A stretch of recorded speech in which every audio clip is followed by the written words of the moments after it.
Welcome to this Wednesday devotional. We are beginning the book of Ruth, and I'm very excited to be in the book of Ruth and to get the chance to start and finish it. And so I hope that you guys took good note of the Bible Project video and the very good job it does outlining the poetic, structured, beautiful language that is intrinsically a part of how Ruth was written, the meaning behind how it was written and why. And so we start here at the beginning, and we see that this man from Bethlehem, in the days when the judges ruled, which is not an ideal time, and there's a famine in the land, and so this man takes his wife and his two sons and goes for a little while to Moab. And here this man dies and leaves Naomi, his wife, with her two sons. And so those two sons marry those foreign Moabite women, Orpah and Ruth, and they live for a while. But then both of those men also die, which leaves Naomi alone with these two daughter-in-laws. And Naomi hears that things are better in Bethlehem and that there is food. And so she decides to go back.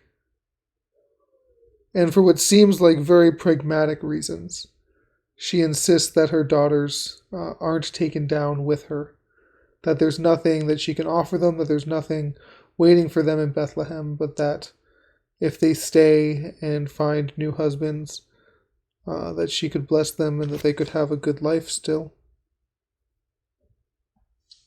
And the daughters reject that a little bit, but Naomi continues to insist. In verse 16, after Naomi says once again to go back to Moab, to go back to their homelands, Ruth replies, "Don't urge me to leave you or turn back from you. Where you go, I will go. Where you stay, I will stay. Your people will be my people, and your God my God. Where you die, I will die, and there I will be buried. May the Lord deal with me, be it ever so severely, if even death separates you and me." When Naomi realized that Ruth was determined to go with her, she stopped urging her. In this last section afterwards, we see that Naomi changes her name to Mara because her life is now very bitter. And there is poetry and symmetry here, as Naomi means pleasant. It can mean beautiful and things like this, but to take a good understanding that the greater structure of this is juxtaposition, that Naomi, once called pleasant, has now turned bitter. What was once sweet, no longer. And then they return to Bethlehem during harvest. And so that little passage I read, 16 through 18, how much of Ruth's reply sounds like God to us, sounds like Jesus to us. To not turn back from us, that wherever we go, he will go. And if we stay, we stay with him. We've heard other places, your people will be my people, and your God will be my God.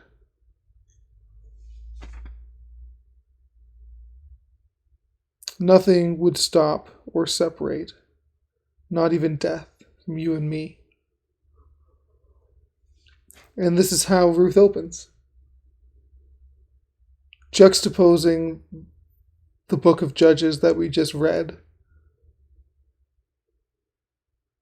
of man scuttling along, doing what's right in their own eyes. And here we meet a man from Bethlehem who leaves behind a wife which was once sweet and pleasant, and her life is now turned bitter. And she meets this foreigner through her sons who gives her this oath, who loves her with this faithfulness and with this loyalty. We see the beginning seeds being planted for Christ here, that nothing would separate us, that there is no way that she would leave or turn her back. And so my prayer for you today is simple, that we would hear Ruth's reply as God to us, and that we would take a step in faith and make Ruth's reply our reply to God. May the Lord bless you and keep you. May the Lord make his face to shine upon you.